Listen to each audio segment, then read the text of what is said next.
first video of the, well, technically second, I guess, after the intro video, but first actual review from the Paintmarine's bookshelf. So for this one, I don't know how long they're going to end up being. They're just going to probably be however long they are, I guess. But this first one, I'm going to actually be kind of going over 4 books. I'm starting off with the Horus, Heresy, Primarch series. So far, I've read the first 4 books, and I'm loving the series so far. They're not like the longest books in the world, as you can see here. Like they're pretty quick reads, really. Like which one do I got here? Rouboute Guilliman. I don't even know where I'm at here. But yeah, like this is a got the epilogue. So it looks like 181 pages. That's not bad at all. Nice quick read. Yeah, so like I said, I'm loving this series so far. And to be honest, I'm a little surprised with myself as far as this series goes because I've always been a loyalist fan. Of course, this will never change. My favorite Primarch by far right now is definitely Vulcan. I'm a Salamanders fan. It's my biggest army that I've got. And then, I would say my next favorite, which we don't have a book yet on them, is probably the Alpha Legion. Because yes, they're traders, but they got they're on their own program really.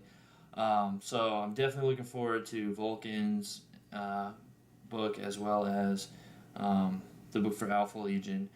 But so going over the first 4 books we have so far. So book 1, Rouboute. I may screw up these names. Rouboute Guilliman, Lord of Ultramar. Then we have Leman Russ, the Great Wolf. And then Magnus the Red, Master of Prospero. And then finally, Perturabo, the Hammer of Olympia. And why I say this series has surprised me is of these books so far, we have 2 Loyalists and 2 Traitor Primarchs.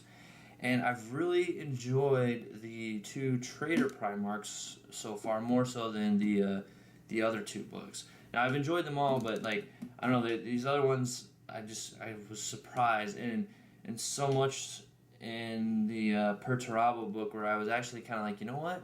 I could see why I could start questioning the Emperor a little bit, But yeah, so as far as how would I place these 4 in order, which is my favorite and such.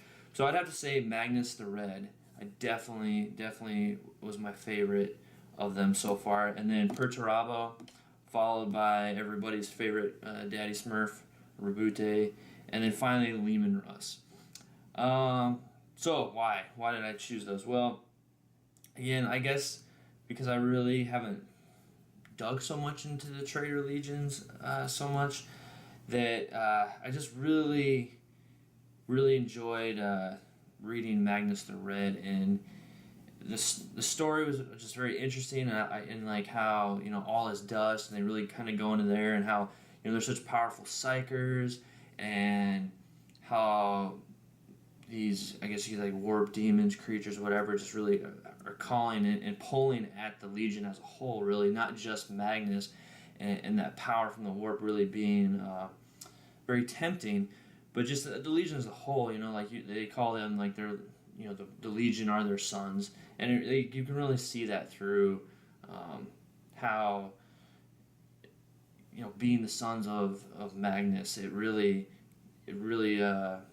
trickled down throughout the Legion, and essentially there's a destruction of a planet, and they're there with the Iron Warriors, and they're trying to evacuate all these people, and then some other things are discovered underneath on, I think I can't remember if it's a different part of the planet or if they're on a separate planet or moon, I think. I don't know, sorry.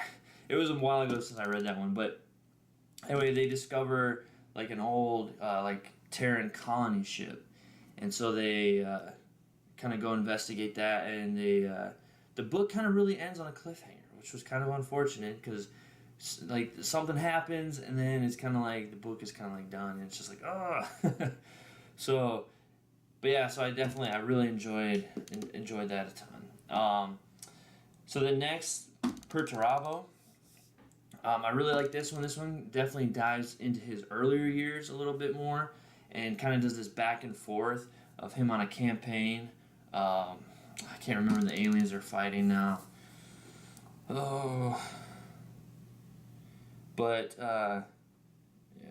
I won't waste time flipping through. But they're fighting this alien race that can affect time. And essentially that's like their biggest weapon that they use against them, to where they can entrap like an Iron Warrior in this like like a time bubble, and essentially they age like thousands, like millennia, to the point where Space Marines have a very long life, but these aliens are able to basically kill them with time, and they see their armor degrade and their bodies, and they just decay right in front of their fellow brothers, which was pretty crazy and pretty cool. And there's a lot of rumors right now with Games Workshop and them possibly introducing some more armies, of course, more armies, more money, but as far as the Xenos side go. And I read an article, I can't remember where it was at, but one of the, I think it was like a top 5 Xenos races that they'd like to see, and this race was one of them that had made that list.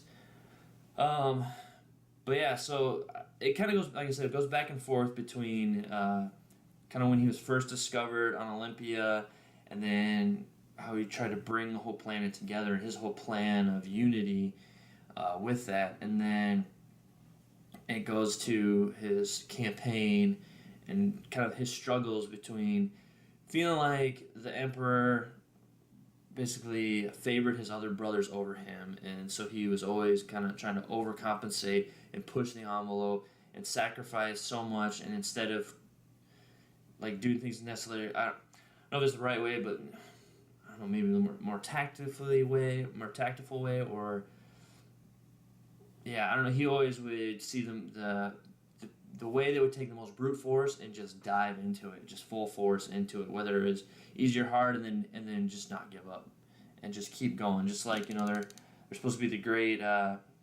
siege masters, and you can definitely see that in all the ways that they, especially that Perturabo has his legion go into their campaigns and their battles, is they just go full force, and they're just basically trying to break the enemy under the weight of their power. So yes, definitely great reads. You definitely get to see more into the mindset of the Primarchs in general, and kind of like why maybe some of them became traitor Primarchs and the others felt so loyal still to the Emperor even after their brothers fell. And so that's why I'm definitely enjoying this series so much. So then the next two, which I like I said, I enjoyed, but like they just felt, they say like this old saying, the meat and the potatoes. Well, I felt like this was the potatoes. I didn't get any meat with this meal. So Rouboute Guilliman, I definitely enjoyed. But I just feel like there could have been something more. It's basically starts out with a campaign against some orcs, and yeah, I mean, there's really not a whole lot more to say other than that. The thing I enjoyed about it was how Rouboute being the statistician, the father of the codex and everything, he you definitely see that in himself and his legion on how just very calculating they are in every little thing they do. No decision is ever made without calculating all the outcomes and picking the best. I'm trying to remember the phrase they use constantly in here. That it just kind of like almost made it seem like they very much view everything in a very analytical way, and it almost seemed like they're just very almost like their minds like run off like a computer would. Here it is. So here's a quick little thing. So they would say theoretical all the time and practical. So this is just an example. I don't know if this will be a good one. I'm just pulling it out here. But theoretical. Our captain is merely eager to get his hands dirty with greenskin gore, Sergeant, Phocion said. Practical. Your captain would like you both to shut up, said Elion Isis. So it's kind of like, that instance was an exchange between two where it's kind of like, well, this is what I think, and it's like, actually, no, shut up, these are the facts. But they kind of went back and forth, like, they'd be like, oh, theoretical, I think this is what the orcs could be planning, and then practical, this is what we're actually seeing. So it was very, like I said, very, I don't know, like, it was almost kind of like they were artificial intelligence in the way they analyzed everything, and there's a definite separation of emotion in their battle technique, which is not necessarily a bad thing. So then the final four of this release so far, Leman Russ. So the only reason I'd have to say why I wasn't really the biggest fan is, again, it was the potatoes. There's not a lot of meat. Essentially, one of the new recruited Wolf brothers finds his way down into the catacombs of the Fang, and he comes across Leman Russ down in the deep catacombs, and essentially Leman Russ just starts to go into this story about this one time that he was defeated in battle,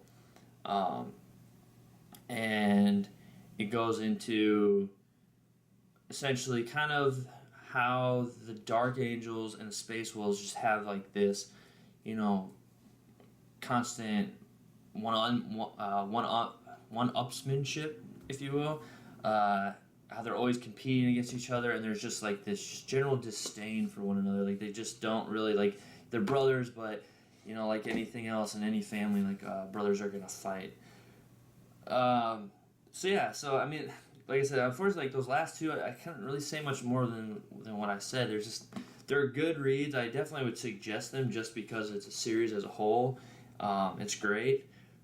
Like I said, I got the potatoes here, and I definitely got the meat. Now there's always a little bit lacking here and there, but like these two felt more like a meal. Like I definitely devoured these books and loved them, and the other two I was wanting more for sure. But I'm loving this series so far. I'm really liking kind of this extra insight into kind of how the minds work of the Primarchs.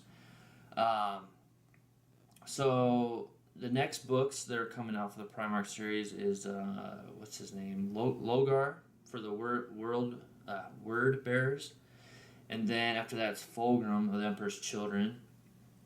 So the way they kind of like they're working the releases of the books right now is they'll come out like a special edition version that'll go up, and then there's like a month in between, and then they come out with the actual like not special edition like these ones, and then it kind of like seems to, so it's like it essentially, once they release the special edition, it'll take about 3 months total before you'll see the other version come out, because you'll have that month off in between. And I think they released the special edition and an EPUB as well. So if you do like, I'm a old fashioned. I like the paper, the tactile books. I just can't quite get into the reading on the computer or an e-reader or something. I just like the the feel and the smell of the paper. Plus, it's something cool to put on my bookshelf. But yeah, so I'm definitely looking forward to that. It looks like I said, we're getting 2 more Trader Primarchs right away, which is interesting. So then we'll have 6 books altogether, 4 of those being traitors and just 2 of the loyalists. And but yeah, I'm definitely looking forward to seeing how the rest of this series goes.